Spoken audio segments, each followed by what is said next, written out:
Good day, everyone. I'm Pastor Michael Shultz, and I'm here in my personal library today.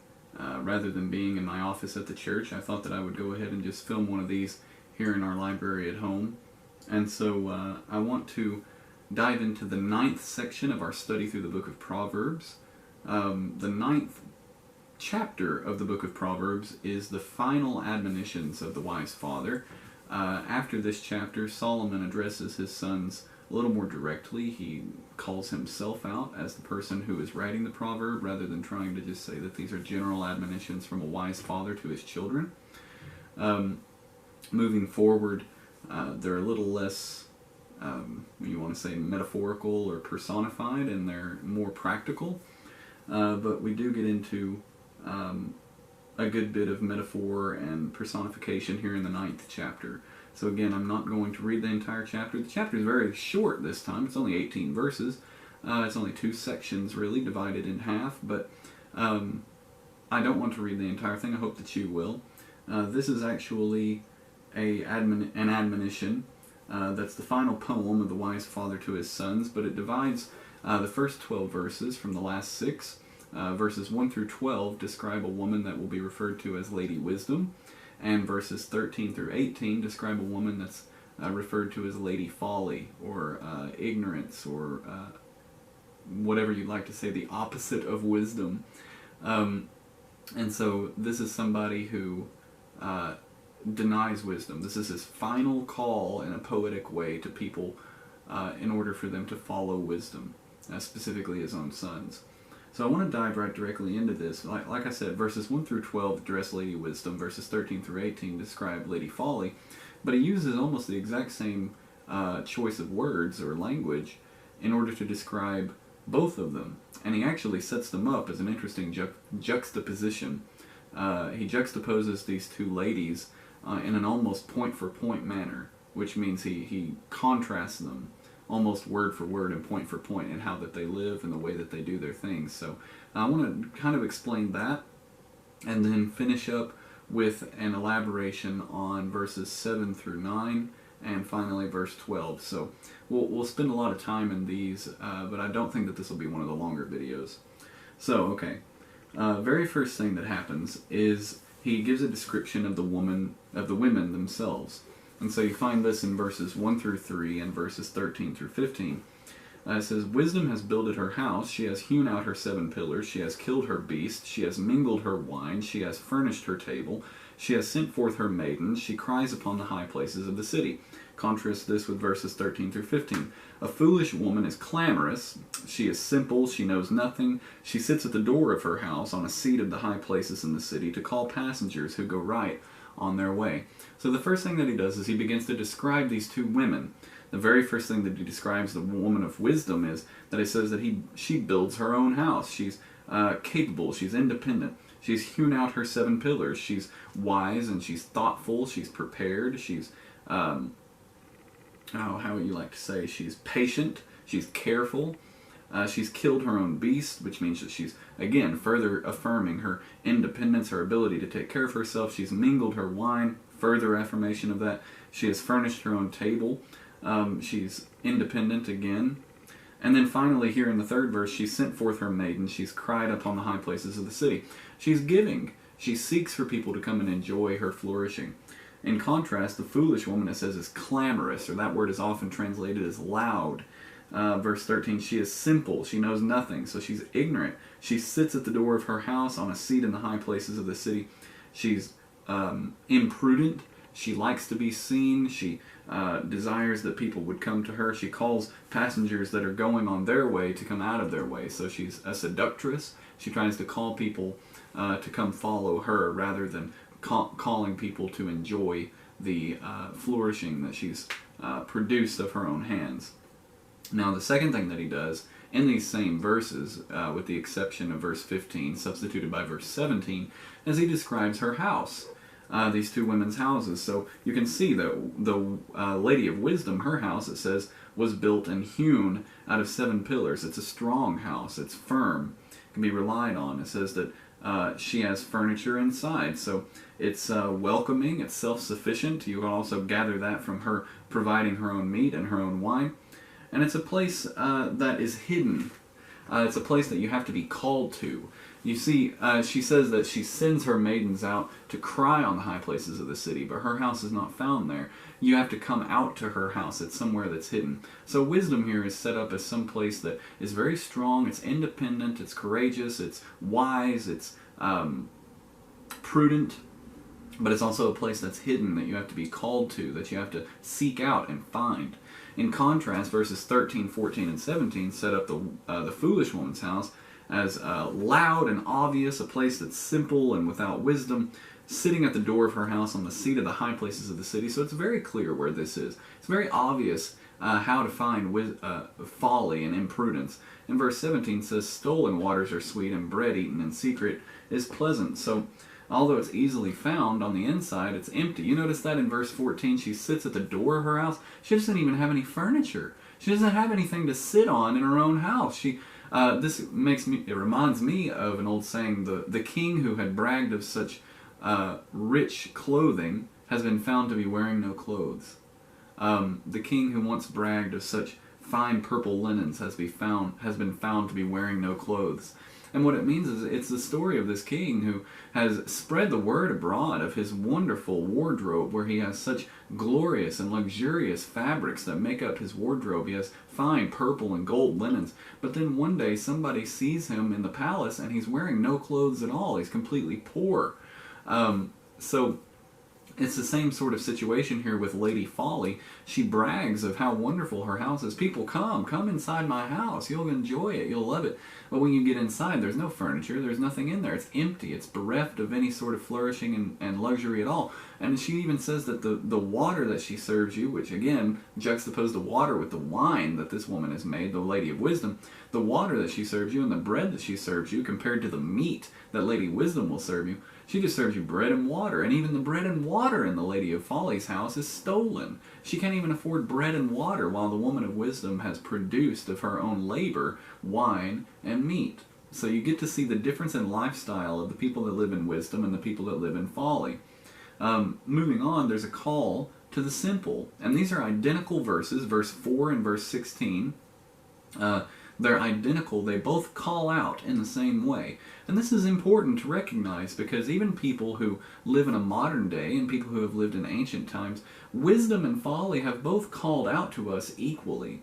That may be more obvious how to find folly than it is to find wisdom, but they both call out equally. Nobody has ever been forced to be ignorant. Nobody's ever been forced to be unwise or been forced to live in folly. You make the choice, and we find this also confirmed in verse 12. We'll find out later. But the call goes out in identical forms. But what does the call offer? This is what we find. They both offer an invitation to eat. But look deeply at these invitations. You find in verse 5 and verse 17 these invitations. The Lady of Wisdom says, "Come and eat of my bread and drink of the wine that I have mingled. Eat of my bread. I have produced it." Take of the meat that she mentions in verse 2. Take of the wine that I've produced that she mentions in verses 2 and 3. And also here again in verse 5. Verse 5. She says, "Take of the flourishing of my place. I have more than enough. Take of my increase. I have so much." But you look at verse 17, and you find what the woman of folly has to offer: stolen water that will be sweet, and bread eaten in secret will be pleasant. And this is interesting. I was listening to a couple of guys talking yesterday, and they were mentioning how that they were raised in such a way that their parents taught them never to steal. But something happened where at some point or another they stole something. And one of the guys said, "I remember how exciting it was to steal. I was hooked. When I found out that I could steal and get away with it, I was hooked." And it was really the act of stealing that was exciting. It wasn't even what I stole. It was the act of stealing that was so exciting to me. And, the Bible tells us that to some degree this is true. There's pleasure in sin for a season, but the ultimate end of it is death. And we know that this is true, that to go down these paths of sin, to steal and to enjoy the fruit of stealing and of wickedness, can be joyous for a moment, but it's only a moment. Ultimately, it comes down on you. And so that's what this woman says. She says, "Oh, the stolen waters taste even better. Yeah, the bread that you have to eat in secret is so pleasurable." but ultimately we know the end of it is death. And that's what we find in verse 11 and verse 18 when it gives us a statement of the results of living with these two women. The house that they've built and the lifestyle that they live, these are the results of the ways that they live. Verse 11, the Lady of Wisdom, it says, "For by me your days will be multiplied, the years of your life will be increased."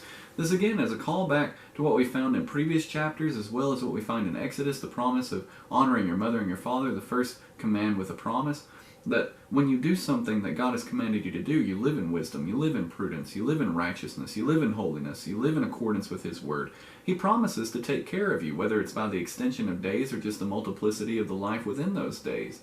You know, that's a famous quote from Abraham Lincoln. The days of your life do not matter. It's the life in your days. And so this is the same sort of promise here. If you're wise, I'll increase your life. But we find the results that are found in living with the Lady of Folly and the way of her life and the house that she has built. But he knoweth not that the dead are in there, and that her guests are in the depths of hell. And I think that this is something that I want to linger on for a moment, specifically that her guests are in the depths of hell. Where I grew up, they had what we called at the time trap houses, and this is still a common phrase today. Trap houses, they weren't exactly drug-dealing houses. It was more that they were a place for people that were in trouble with the law to go hide. As other people might call them squat houses, but squat houses are a little bit different because they're not exactly for people that are running from the law. They're just for people that don't have anywhere else to go. Trap houses are specifically for people that are running from the law. And so I remember I had a lot of friends that lived in trap houses, and you would go in and you would see these people that were either just on a trip as far as drug use, or they were hiding out from the law, or they were so poor that they didn't have anywhere else to go. They were just trying to figure out what they were going to do for the next little bit of money so that they could buy just one more thing of drugs or whatever the increment was. And you would see them and you just think, God, you look so miserable. And they were miserable, and they'd tell you that they were miserable, but they didn't know how to stop being miserable. And I think that that is a great way of explaining what hell is like, to not just be in the physical torments of hell as Christians describe it, and I do believe in a literal place of fire and physical torment, but I believe that there's something deeper to hell, and there is a sense of hell that you can already live in on earth. There are some people who are already in hell, in a sense. They are abandoned emotionally and spiritually. They have no friends. They have no hope. They have no life. Their social life, their spiritual life, their emotional life has already been stolen from them by their own actions, by living in the house of this Lady of Folly, by following her lifestyle, by stealing and thinking that that's going to fulfill, by going after strange lust and adultery and fornication and thinking that that will fulfill, by eating and drinking to excess, by becoming drunk, by becoming high in drugs. All of this stuff they try to fill their lives with. They think that it's going to fill them for at least a moment. And we talked about this earlier in the series with Chasing the Dragon. And this is the sort of thing that it's just never going to fill you. It's never going to fill you. You'll always be left bereft of something. And that's where we find here in verse 18, the very concluding verse of this admonition of the wise father. It says, "They that go in with this woman are in the depths of hell." It is like hell living with her. It's like hell living in folly. It's hell to be bereft of wisdom. It's worse than just living an average life. It's worse than just being quote-unquote normal. It's hell. It really is hell. And so I want to leave that where it is and look at verses 7 through 9, because these give comparisons of how the people react to admonitions of wisdom, to reproof in their ways, to trying to impart some form of wise counsel to somebody. So we have three results that are given in verses 7 and 8 for people that are not willing to accept reproof. And this is what it says: "He that reproves a scorner will get to himself shame. He that rebukes a wicked man gets himself a blot. Reprove not a scorner, lest he hate you." And so what this says is, if you try to help out somebody who's a scorner or a scoffer, or somebody who just generally wants to talk, they just talk. They're off at the mouth. They want to talk all the time about the things. You know, you meet these people. They talk about how life's not going their way. Oh, everything's against them. The government's against them. Their family's against them. Their boss is against them. Their car is just, you know, I mean, everything. Their car breaks down. They lose their job, and it's never their fault. They quit a job, but it wasn't their fault. They don't get the paycheck or whatever. They don't get paid enough. Their kids don't talk to them anymore. Maybe their parents are mean to them or whatever. And the issue, you just listen to these people's lives and you're like, how is it that everything in your life is somehow against you? How is it that nobody likes you, but it's not your fault whatsoever? How is it that everyone in the world has universally agreed that you are a problem, and somehow you're not? You know, a word to the wise, if everyone agrees that what you're doing is wrong, if everyone universally agrees that what you're doing is unwise, it probably is. And it's a very hard thing to talk to somebody who's a scorner or a scoffer, because you try to give them some insight on why what they're doing is wrong, and they just hate you for it. That's what it says here in verse 7. You'll get yourself shamed. They'll just shame you for it. And he that rebukes a wicked man gets himself a blot. Other translations translate that word as an injury. They're just going to kick back at you. The New Testament tells us that Saul was kicking against the pricks of Christ. And that's what they're going to do to you. You try to prod them forward in some way and move them out of this unwise way that they're living, but they're just going to kick back against you. And finally, you see that in verse 8. Don't even try to reprove a scorner, because they'll just hate you for it. Now, I know a lot of guys my age that just will not take any reproof. You try to give them some admonition of wisdom. Don't do that. Do this. Spend your time doing this. It's a long life. You don't have to jump in so early. Take some time and develop yourself and get some wise counsel. Sit under some wise men. But they just won't do it. They've got to jump in and do it right now and do it this way. And I've got to be the leader. And I'm incapable of following. God, you just feel so bad for these guys because there's nothing that you can do for them. And you remember being that age. You remember being in that mindset of thinking, oh, I can do it. I know everything. I'm so smart. I'm so wise. I'm good. I'm going to be fine on my own. I'll just do it without any sort of counseling at all. And you remember falling off of your horse and landing on your back and thinking, God, I wish somebody would have told me. But you think back to those moments and it's like, well, somebody did try to tell me and I wouldn't listen. And then you get to live the rest of your life knowing, as you try to tell the people that are just like you, that they're not going to listen. And that's what the wise father is trying to tell his sons here in chapter 9. Just don't be one of these people, and don't waste your time on them either. What he says in verses 8 through 9, he says, rebuke a wise man, and he will love you. Give instruction to a wise man, and he will get wiser. Teach a just man, and he will increase in learning. So this is the exact opposite. He says if you try to teach somebody and they actually accept the reproof, if you teach them and they get wiser, if you instruct them and they just keep yearning for more, that's a wise person. That's a righteous person. You need to adopt that person into your life. Bring yourself closer to them. Spend more time with them. Become more like them, because they're going to continue to grow in wisdom. Because they're willing to accept reproof. Now, verse 12 affirms that this is up to each personal individual. Everybody's responsible for themselves in this manner, whether you choose the wise way or the foolish way, whether you live with Lady Wisdom or Lady Folly, whether you go down the path that leads unto life or the path that leads unto destruction. It's personally on you as an individual. That's what he says in verse 12. If you be wise, you are wise for yourself, but if you scorn, you alone shall bear it. It's on your shoulders. Nobody else is responsible. You don't get to say, well, nobody told me, or I didn't have opportunities, or I blah, blah, blah. You don't get to say that it's somebody else's fault. It's on you. This is all on you, okay? Your life is your responsibility. You get every opportunity that everybody else gets. There are some people that are more advantaged in certain ways, economic or financial or fiscal or whatever you might want to say.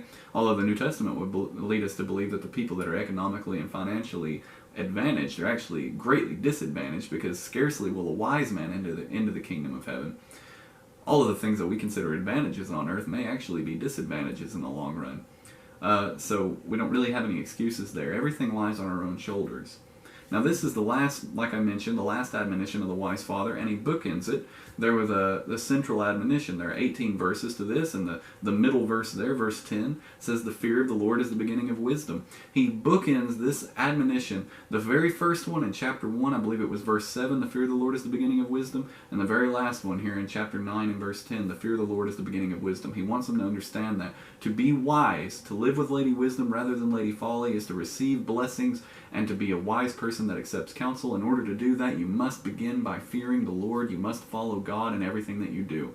So, this concludes our brief run-through of Proverbs chapter 9. I look forward to moving into the Proverbs of Solomon, beginning with chapter 10. And I want to thank you all for listening and being attentive to this, for going through this series with me. I hope that you're enjoying it. Feel free to leave a comment down below and share these videos with one of your friends. I want to thank you again. I'm Pastor Michael Shultz, and be blessed.